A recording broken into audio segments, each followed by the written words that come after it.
But one thing is guaranteed: if everyone works hard to achieve peace during the elections, things will go smoothly. Agreed. Now in Zimbabwe, there's been a march for peace, and the candidates have signed a peace agreement. What impact do you expect these to have?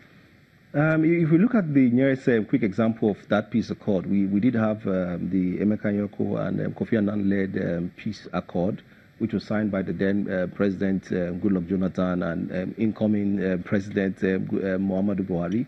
And again, it was taken further by Abdulsalam Abubakar. I mean, the immediate impact was after the election results were announced, President Jonathan then came outside and said, I see to the election results, I congratulate PNB, and that's it. So I think that Zimbabwe's case is very good. The people came out to march, insisting on peaceful transmission of power. It's the first time without a Mugabe in power. Observers agree that there's been some relative peace, save for the skirmishes that did happen and are beginning to happen now. But I think that the general assessment is that the whole process has been peaceful, relatively. And I mean, the march for peace is welcome. It's what every African citizen should do. And Nigeria perhaps wants to take a cue from that. Okay, let's bring this home to Nigeria. We have our own security challenges, obviously. The herdsmen crisis, remnants of Boko Haram as security experts or authorities have said. And we're also not far away from our own elections. What impact do you think these will have if they're not nipped in the bud or addressed properly before then? I think the issues in Nigeria will be similar to the issues in Mali, where some parts of Mali is under the control of Islamic jihadists. Of course, we still have those issues persisting in the northeast.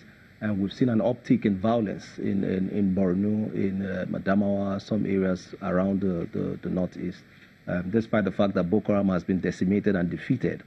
But, you know, we're having those issues come up. I think the major impact for us would be that those rural, remote communities around the border communities with Cameroon and Niger, Benin, perhaps people may be disenfranchised.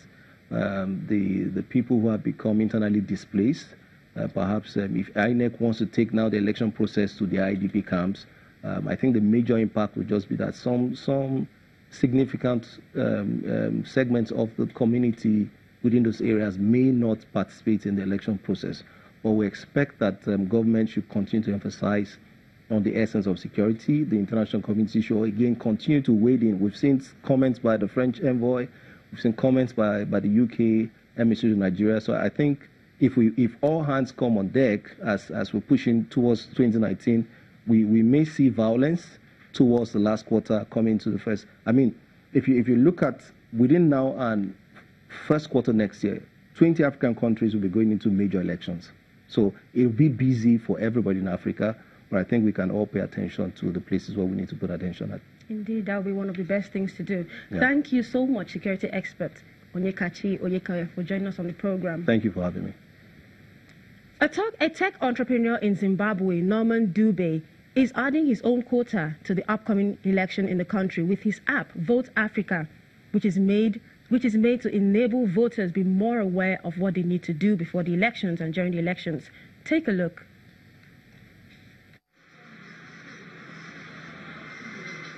This is Vote Africa, a phone application aimed at promoting voter education among youth in Africa.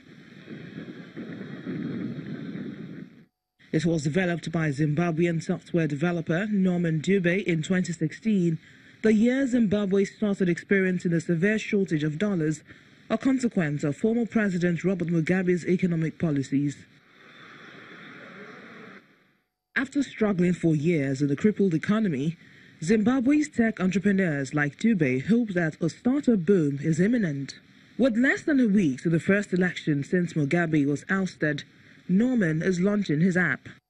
This app is actually going to help people by that we're going to have people that will be voting a more educated voter. So at the end of the day, most of this voter education is essential because you want to know what options you have, you want to know why you have to vote, you want to know where to find the polling station. So a more educated voter is what we're looking to achieve.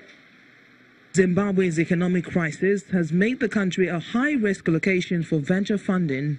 But there are hopes that if Monday's election is free and fair, then that will open up the economy to foreign investment and ease the cash crunch, giving tech innovators like Dubey a chance to continue growing in the tech space. Everybody's got a phone. Who doesn't have a smartphone? And imagine everything just being there, right there for you to assist. Flyers, look, you pass by, you give me a flyer, just shove it somewhere. Yeah, but for me, the fact that the information is there on the phone makes life quite easy. On paper, Zimbabwe is ripe for tech innovators. According to the country's National Statistics Agency, literacy levels stand at 94% and 98% of all internet subscriptions are on mobile devices. Zimbabwe's current government is also keen to reimagine itself as a tech hub with China's help. Artificial intelligence facial recognition technology will soon be introduced to the country, as well as so-called smart cities. Tinashe Genhasha, an owner of an internet cafe in Harare, says Zimbabwe's stagnant economy was a significant cause of frustration for a lot of innovators. But with political changes, many are hoping for a few opportunities. Since Mugabe left power, I can't say there's been much of a difference in the number of startups, but there's been a difference in the activity, in the confidence that you then see. So there are startups that already existed, that were already working on projects, doing different things. And after the departure of Mugabe, we started seeing them now coming out, telling their story. According to latest polls, Monday's contest between President Emmerson Mnangagwa and charismatic preacher Nelson Chamisa is too close to call, making a runoff on September the 8th a real possibility. Uganda's Constitutional Court has approved removing the presidential age limit of 75 years, a ruling that could allow President Yoweri Museveni to extend his 3-decade rule. The court also endorsed Parliament's decision to scrap the cap in December that drew accusations from opposition parties and brought protesters onto the streets. President Museveni's 32-year rule of the East African country has been marked by corruption scandals, meanwhile as well as rights violations and poor social services. But the 72-year-old is yet to say if he intends to run in the next election, which is due in 2021.